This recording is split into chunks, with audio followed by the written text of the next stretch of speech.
Ayo tebak, apa yang di tengah-tengah terdapat daging yang lembut, ada sedikit sensasi asam-asam segernya, and little bit crispy. Tahu nggak? Yap, burger. Burger emang famous banget ya guys. Apalagi burger istimewa yang satu ini. Gourmet burger ala Woodfire Indo yang lagi hits ini guys. Dijamin kalian bakal suka deh. Selain ukurannya yang super jumbo, isinya juga padat merayap tumpah-tumpah tuh. Dan yang terpenting, bahan-bahan yang digunakan kualitasnya premium guys. Bukan kaleng-kaleng. Salah satu lokasinya ada di Jalan Merak, Kota Bogor. Oh iya guys, gourmet burger mungkin bukan makanan yang populer di Indonesia ya. Tapi setidaknya pasti pernah mencicipi burger klasik yang biasa kita temukan di restoran fast food. Tahu nggak sih, gourmet diambil dari bahasa Jermanik yang artinya pencicip makanan atau orang yang ahli menilai masakan. Jadi bisa dibilang gourmet burger adalah varian burger yang memang dibuat untuk para penikmat makanan guys. Udah jelas ya? Oh iya, perbedaan yang paling mencolok antara gourmet dan burger klasik adalah penggunaan bahan baku utamanya tuh. Kalau burger klasik, umumnya menggunakan bahan jadi yang telah dibekukan, sehingga proses pembuatan burgernya menjadi sangat cepat. Makanya sering dimasukkan dalam kategori fast food. Sedangkan gourmet burger menggunakan bahan baku segar dan umumnya diproduksi sendiri tuh. Tidak hanya patty, saus yang digunakan juga homemade guys. Ini dia yang membuat gourmet burger memiliki cita rasa yang khas. Dan pastinya bikin kalian ketagihan. Ada banyak sekali menu burger yang dapat kalian pilih di sini guys. Tapi kalau mau yang favorit, kalian bisa cobain brisket burger dan cheesy sticknya. Kalau sudah seperti ini, tinggal kita susun deh burgernya. Pertama-tama, kita beri saus asamnya ya guys. Terus tambahkan selada, patty, onion rings, tumisan bawang bombay. Lalu kita taruh daging brisket dan lumuri dengan saus barbecue pedasnya. Brisket dalam bahasa Indonesia dikenal juga sebagai daging sandung lamur, yaitu bagian daging sapi yang berasal dari bagian dada bawah sekitar ketiak. Biasanya bagian ini agak berlemak dan memiliki aroma yang harum.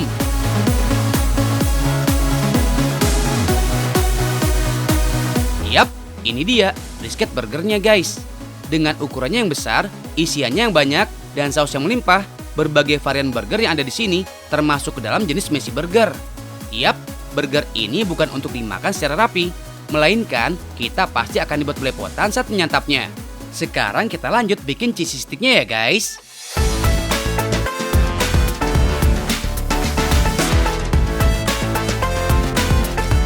Berbeda dengan brisket burger, roti yang kita gunakan untuk cheesy stick ini adalah roti hotdog.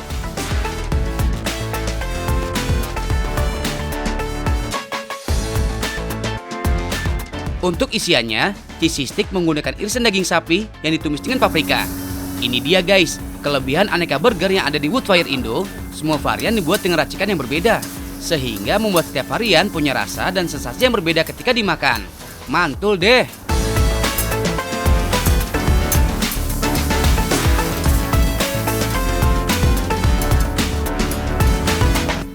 Nah, kalau rotinya sudah berubah kecoklatan, oleskan saus tomat, tambahkan tumisan bawang bombay dan saus asam. Isi dengan tumisan daging sapi, lalu lumurkan dengan saus keju di atasnya. Jangan lupa tambahkan cincangan acar timun supaya rasanya makin enak.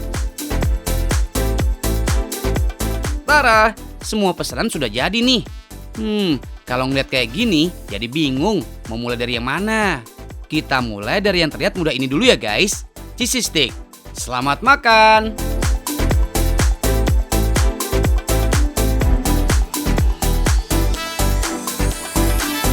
Wah, enak! Perpaduan saus keju yang melimpah, tumisan daging, dan cincangan acar timunnya juara. Duh, rela deh belepotan kalau rasanya mantul kayak gini. Hehehe.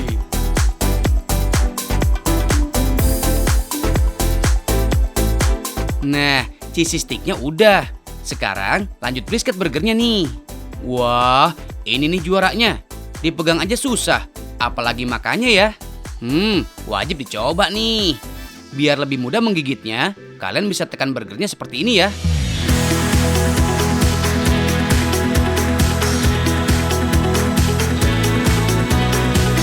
Duh, rasanya enak banget. Kayaknya dalam sekali gigitan nggak bakal dapat ngerasain semua yang ada di dalamnya nih. Jadi harus dilakukan secara berulang-ulang ya. Perpaduan daging brisket dengan patty-nya enak banget. Daging brisket yang juicy dipadu dengan patty yang masih ada urat-uratnya, emang gak ada lawannya guys. Mantul! Apalagi ditambah dengan saus yang berlimpah kayak gini, bikin mulut gak mau berhenti ngunyah deh. Oh ya guys, for your info nih, hamburger bukan berasal dari kata ham atau daging asap dalam bahasa Inggris ya. Hamburger diambil dari nama kota Hamburg di negara Jerman yang merupakan tempat hamburger berasal. Meskipun makanan ini berasal dari Jerman, tapi sekarang hamburger sudah menyebar ke seluruh dunia, termasuk Indonesia. Oh iya, harga burger di sini juga sangat bervariasi ya guys. Mulai dari 40 ribuan sampai ratusan ribu. Dalam sehari, tempat ini dapat menghabiskan sekitar ratusan burger tuh. Wah, emang enak sih. Nggak heran kalau banyak peminatnya. Kalian juga harus cobain guys.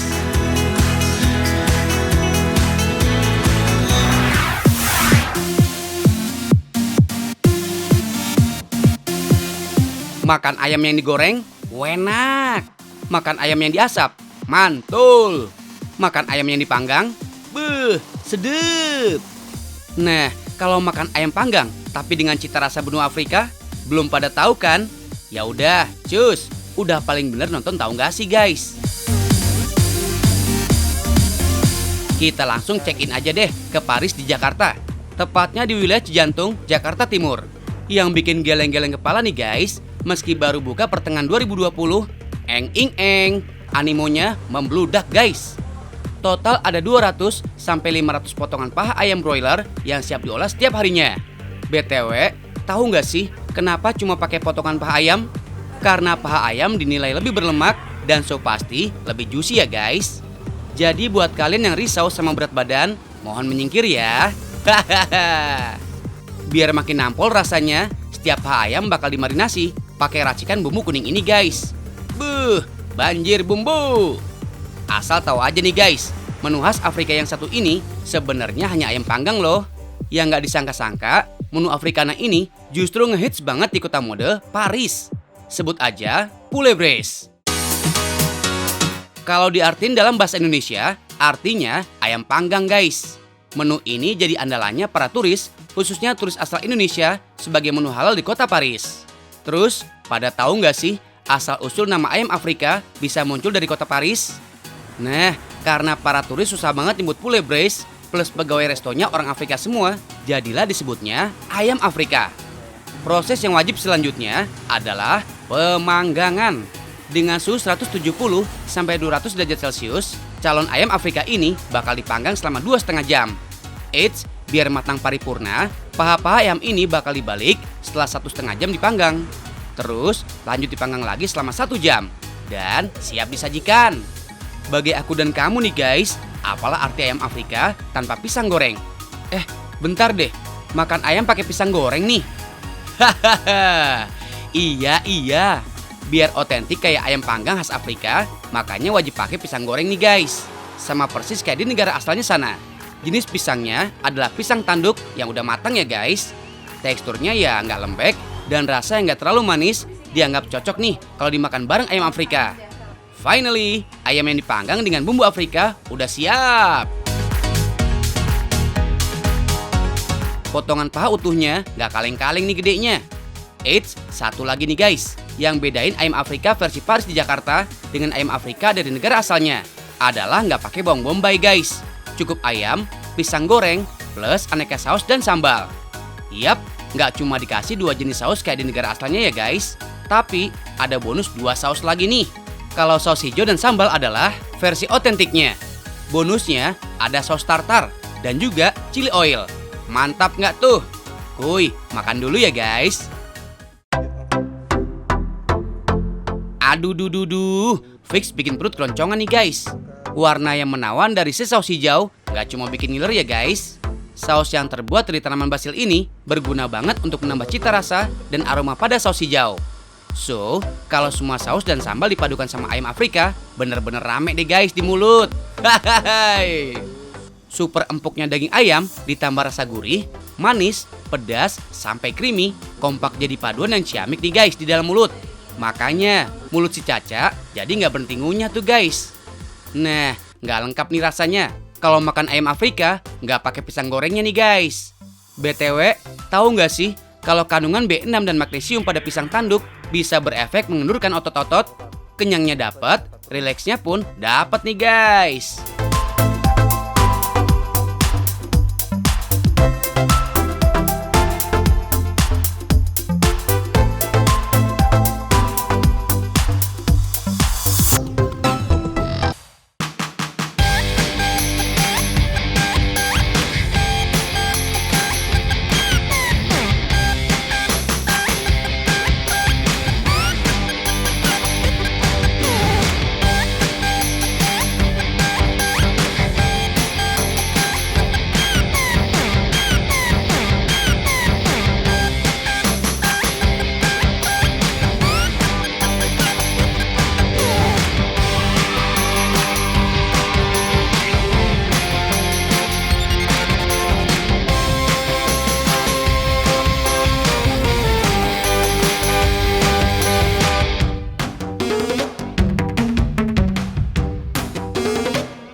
Mbak aja bisa ya Mbak? Mbak aja bisa ya?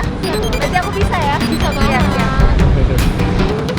Tangannya selangkah 2 langkah posisi menghadap ke saya.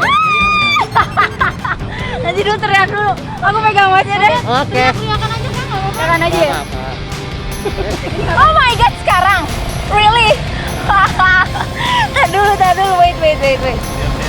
Bilang ya kalau mau lepas bilang ya? Bebanin terus. Bebanin lagi. Bebanin lagi aja ke sono. Udah. Lagi nggak apa-apa. Ini masih saya tahan. Tenang Takut aja. masnya copot? Hah? Enggak copot. Enggak.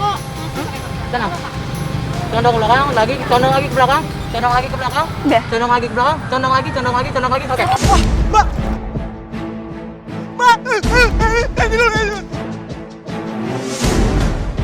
Condong lagi, oke. Oh my god, no. Lagi, condong lagi, oke. Oh my god, no. Gila.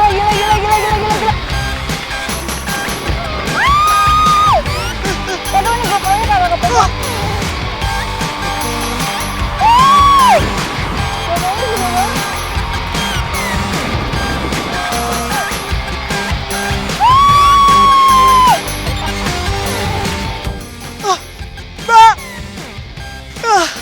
Telat.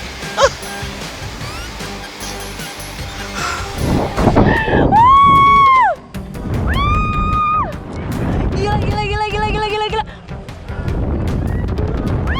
Kok udah ketawa-tawa?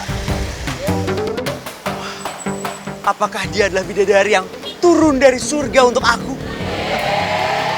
Ini adalah kesempatan. Yang kali ini jangan sampai lolos.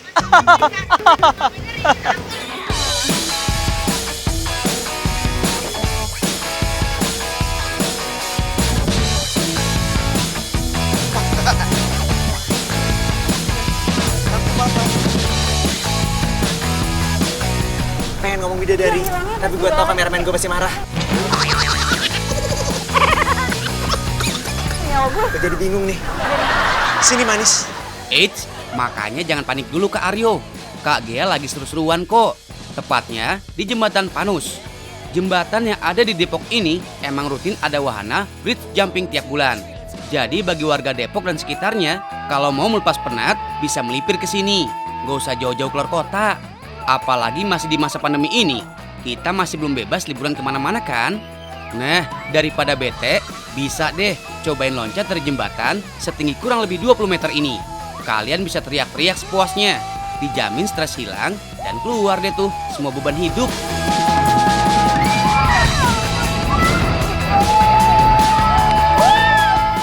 Kalian tahu nggak sih, saat berteriak, hormon adrenalin pada tubuh akan meningkat. Sehingga jantung akan memompa darah dengan lebih optimal. Manfaatnya tentu sangat baik untuk kesehatan jantung. Jago apa? Makanya cobain. Aku tantang kamu buat naik kayak aja.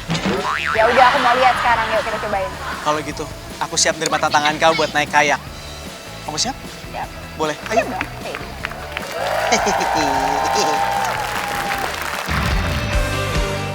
Ternyata di sini nggak cuma ada bridge jumping.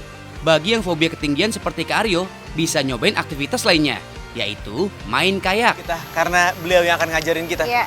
Bentar dulu, tapi mau nanya dulu deh. Ini tuh bener namanya kayak? Betul. Bedanya kayak sama kano apaan ya, mohon maaf? Perbedaannya sebenarnya sih tidak terlalu jauh ya. Karena sama-sama pengguna di sungai. Oh, jadi mirip-mirip. Betul. Berarti bentuk yang beda atau? Ya, kemungkinan ada jenisnya yang berbeda sama bentukannya. Cara mengendarainya juga kali ya berbeda ya? Iya nggak sih? Betul. Biasanya kalau mau main kayak, kalian harus pergi ke daerah yang dekat dengan perairan, baik sungai maupun laut. Nggak usah mikir tempat yang jauh, di Sungai Ciliwung juga bisa kok.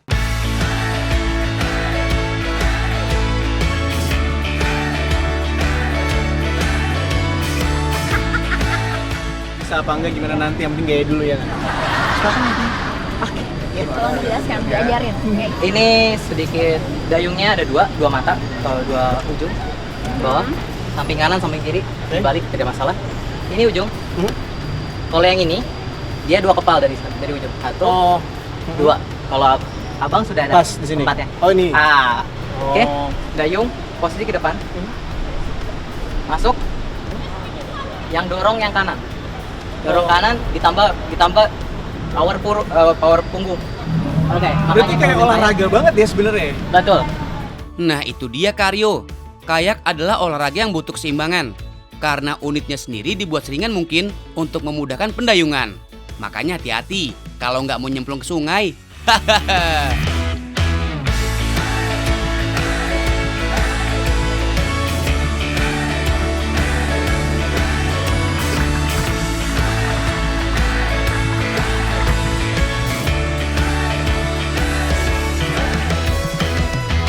BTW, kalian tahu nggak sih umur kayak sebenarnya udah tua loh. Pertama kali diperlombakan pada tahun 1873. Kemudian pada tahun 1936 masuk ke dalam salah satu cabang olahraga di Olimpiade. Asal-usulnya sendiri masih jadi perdebatan guys. Ada yang bilang dari Greenland, ada juga versi Alaska, dan beberapa pendapat lain. Tapi yang jelas fungsinya sama. Dulu kayak dipakai untuk transportasi dan berburu. Termasuk ke Aryo nih guys. Berkayak untuk berburu cewek dan nebar pesona.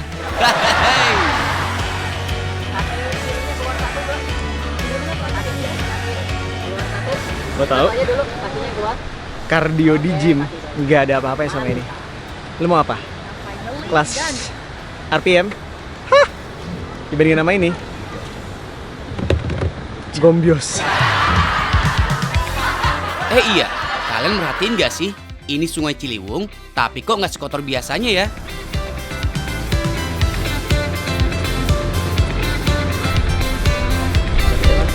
Oh, aku Jo.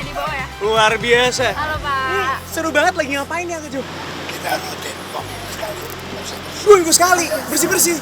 Oh, pantesan. Keren banget ya. Karena tahu nggak sih, jadi kalau saya baca artikel, tahun 2018 tuh Sungai Ciliwung menjadi salah satu sungai yang terkotor di dunia, betul ya? Kotor.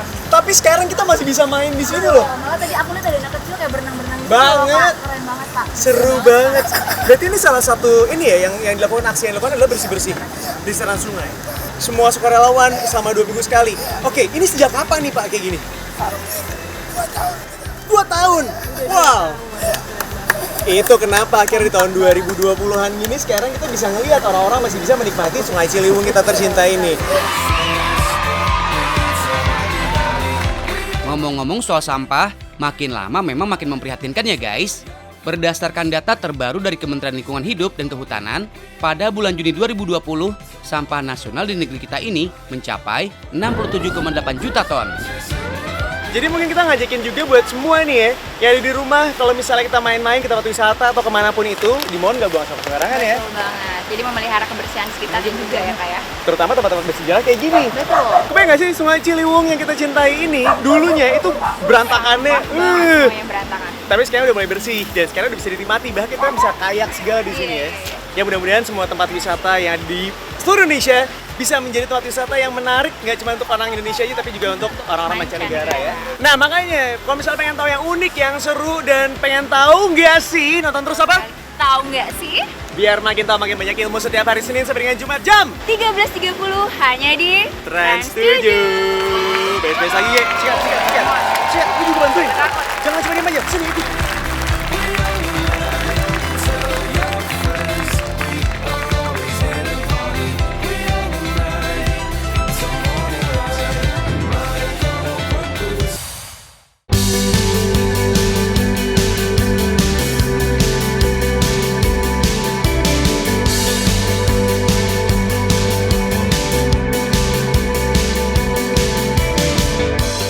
Guys, gemes nggak sih kalau ngeliat muka kita ada ditumpeng cookies kayak gini?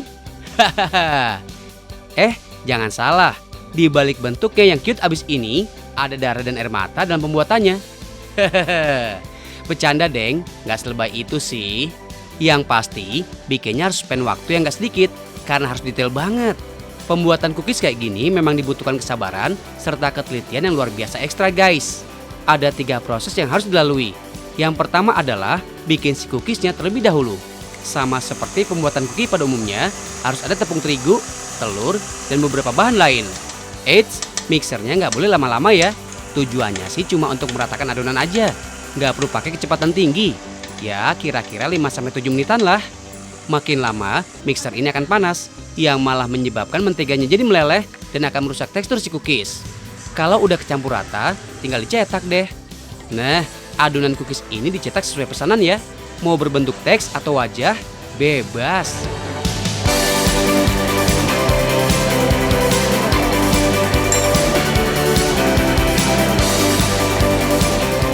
Next, tinggal di oven deh. Cookies dipanggang kurang lebih 20 menit dengan suhu sekitar 150 derajat Celcius. Masuk tahap kedua guys. Selagi menunggu cookiesnya dingin, kita bikin adonan untuk hiasannya dulu yuk. Yang akan kita buat ini adalah royal icing guys. Royal icing sendiri adalah bahan penghias kue yang terbuat dari putih telur dan gula bubuk. Biasanya, royal icing ini emang digunakan sebagai penutup permukaan kue. Jangan heran kalau royal icing fleksibel banget, bisa dibuat jadi berwarna-warni. Yap, bener banget, agar lebih memanjakan mata dan menggugah selera si penikmat cookiesnya nanti. Hahaha.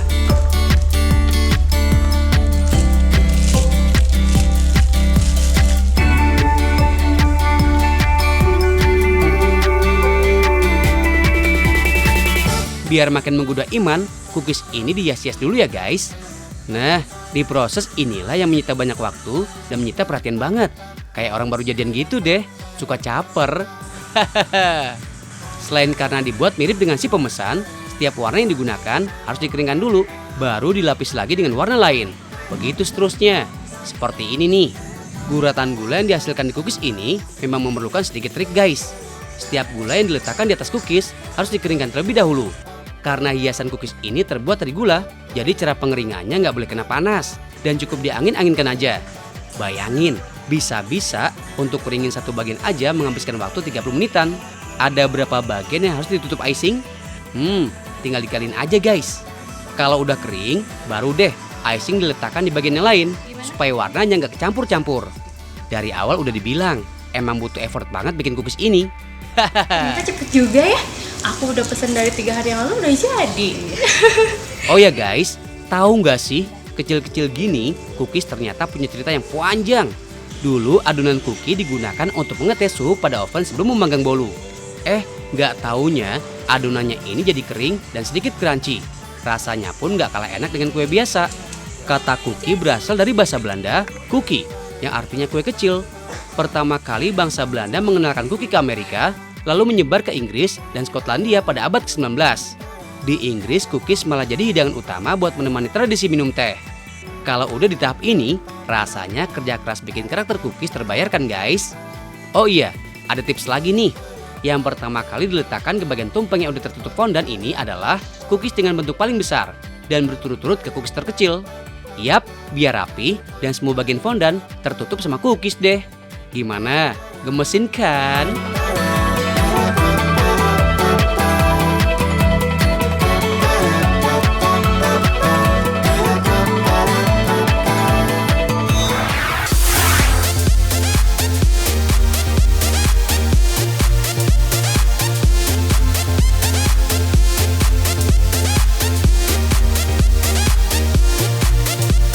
Satu, dua, tiga.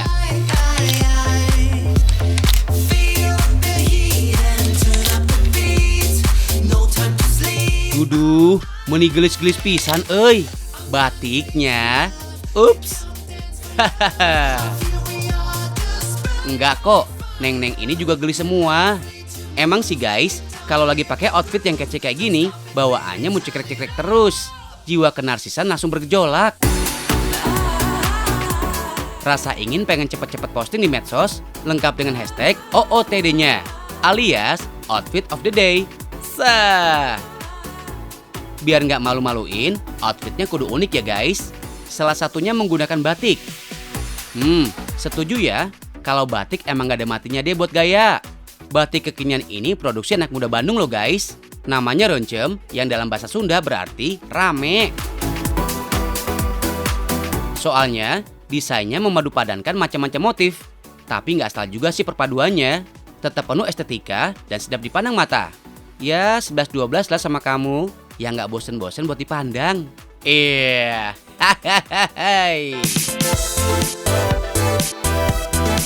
Kenalin nih, Teh Tina dan Teh Encik. Dua manusia ada di balik eksisnya batik kekinian ini.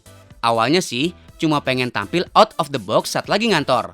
Kesini-sini, malah dibisnisin dia tuh ide bajunya. Kalau jeli, kesempatan cari cuan emang ada di mana-mana ya guys. Lanjut deh, cewek-cewek mantan bankir ini langsung cus nemuin penjahit andalan mereka dan berdiskusi terkait desain, motif, dan busana yang akan dibuat. Selanjutnya, sang ahli jahitlah yang akan mengeksekusi. Tapi tetap say, ciri batik yang rame nggak boleh ketinggalan. Kayak gini nih contohnya, pertemuan antara dua motif batik kudu dibatasi dengan motif batik lainnya. Maksudnya sih, biar jadi lebih smooth. Jadi nggak asal tabrak dan tempel motif ya. Kalau asal-asalan, bisa kayak kain tambalan deh jadinya. Selanjutnya, kain batik ini dipotong sesuai pola. Nah, ciri khas lain dari batik kekinian ini adalah penggunaan garis asimetris. Potongan asimetris memang memberi kesan ramping pada pemakainya guys. Jadi yang punya lemak berlebih di perut, tetap pede makainya. Selain itu, kesannya juga jadi lebih casual, energik, dan fun. Nggak kaku-kaku banget lah guys, kayak kanebo kering. Biar model-model outfit batiknya tetap up to date, tetap dong ya, dua mojang Bandung ini kudu rajin memantau perkembangan model busana di media sosial dan mal-mal premium. Bukannya apa-apa guys, biar bisnis yang berjalan sesuai visi misi, mengubah persepsi masyarakat kalau batik bukan cuma sekedar outfit buat kondangan, baju kerja di hari Jumatan, atau bahkan daster doang guys. Kalau tampilannya kayak gini, pemuda-pemudi harapan bangsa dari generasi milenial dan Gen Z jadi pede makainya. Iya kan? Oh iya, jangan sedih say. Koleksi batik kekinian ini cukup banyak juga loh. Mulai dari outer, blus, sampai jaket bomber, lengkap. Cewek cowok, semua bisa pakai guys. Soal harga, bisa diadu sama toko sebelah.